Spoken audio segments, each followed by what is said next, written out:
Hey, welcome back, Trekkies and Trekkers. Well, time for the penultimate review of the day, which is going to be 11001001. And again, I'm not kidding. Yes, the actual name of the episode. So, here we go. The Federation Starship Enterprise arrives at Starbase 74 for a routine maintenance check. Captain Jean-Luc Picard and Commander William Riker greet Starbase Commander Quinteros and two pairs of small humanoid aliens known as Binars. The Binars heavily rely on their computer technology and work in pairs for best efficiency. That's not too bad. I mean, hey, two heads are better than one. Much of the crew takes shore leave while Picard, Riker, and the skeleton crew remain aboard. Riker is intrigued by the Binars' claimed upgrades to the holodeck and starts a program in a jazz bar. Ooh, nice. The program includes a woman named Minuet, by whom Riker is fascinated, both as a beautiful and charming woman, but also by the level of sophistication in her responses. Riker surely returns, and Picard walks in on him kissing Minuet, and he too was amazed by the simulation. Who wouldn't be? Meanwhile, the Binars discreetly create a catastrophic failure in the ship's warp core. Lieutenant Commander Data and Droid LaForge are unable to locate Picard or Riker, and, assuming them to already be on the starbase, order an emergency evacuation. Excuse me. They set the ship to leave the starbase and warp to a safe location before it would explode. However, once they are clear of the dock, the failure disappears and the ship sets course for the Binar system, the planet Binos orbiting Beta Magellan. Data, LaForge, and Quinteros realize that the Binars are still aboard the ship, but there are currently no other working vessels to follow them. Well, that sucks. Back on the Enterprise, Riker and Picard leave the simulation to find the ship empty and at warp to the Binar system, with the ship's controls locked to the bridge. Fearing that the Binars have taken over the ship for nefarious purposes, they set the ship to self-destruct in 5 minutes, and then take the bridge by intership transport beam and find the Binars there unconscious. Well, that's kind of weird. After canceling the self-destruct, they find the Binars have uploaded massive amounts of information to the Enterprise computers, but they are unable to decode it.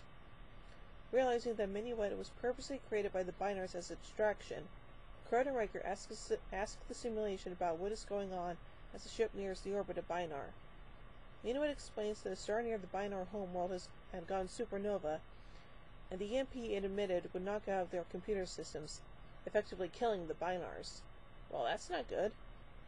They'd use the Enterprise to upload their computer information for safekeeping, and they planned to download it back to the Binar computers after the threat of the EMP had passed. And how long exactly was that going to take? With Data's help, Picard and Riker successfully download the data, and the Binars recover. They apologize for their actions, having feared that Starfleet would refuse to help, but Picard notes that they only had to ask. Well, duh. As the Enterprise returns to Starbase, Riker returns to the holodeck to thank Minuet, but finds that without the Binar data, the simulation has regressed to the expected norm for the holodeck. And while Minuet still exists, she is not the same as before. Aww. Riker reports to Picard that Minuet is gone. Aw, poor Riker. Well, anyway, let's take some production notes here. Okay. The name 11001001 is a binary number, a contraction of the names of the Binars 1100, 10, and 01. The episode at this point was called 10101. It was originally intended that this episode would take place prior to the Big Goodbye, with the Binars modifications causing the problems with the holodeck seen in that episode. Instead, it was changed to the Binars aiming to fix the holodeck to prevent those problems reoccurring. The Binars themselves were played by young women. Children were considered for the parts, but the production team thought that it would be too problematic because of the limited time they could work each day and the need to hire teachers.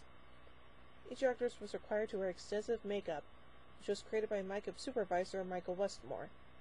A large single-piece bald cap was made from the same mold for each actress, which required some customized trimming to get it to fit properly. To cover up problems with the seams of the cap, some fake hair was added on the Binars' necks. Each actress also controlled the flashing light inside the apparatus on the side of the headpiece through a battery pack attached to the waistband of their costumes. To disguise their voices, the pitch was lowered in post-production. It was originally planned to add subtitles over the Binars' conversations between themselves. Yeah, let's be thankful that never happened. The image of the starbase orbiting the planet was reused from Star Trek III: The Search for Spock. The score was created by Ron Jones, who incorporated jazz themes composed by John Beasley. The episode was written by Maurice Hurley and Robert Lewin. Hurley was pleased with the outcome of the episode, praising the work of Wes Moore on the Binars' makeup and the performance of John the Frakes. Frakes enjoyed the episode too, saying, quote, "A fabulous show. Those were the kinds of chances we took first season, that when they worked great. It was a very chancy show, and I loved it." Director Paul Lynch also thought that the Binars were, quote, "great." Carolyn McCormick appeared as Minuet and subsequently became a regular cast member in Law & Order. Nice! She returned to the role of Minuet in the season 4 episode Future Imperfect. Gene Danowski had previously appeared as Ben Childress in the Star Trek The Original Series episode Mud's Women, and Krodak in The Mark of Gideon. Interesting.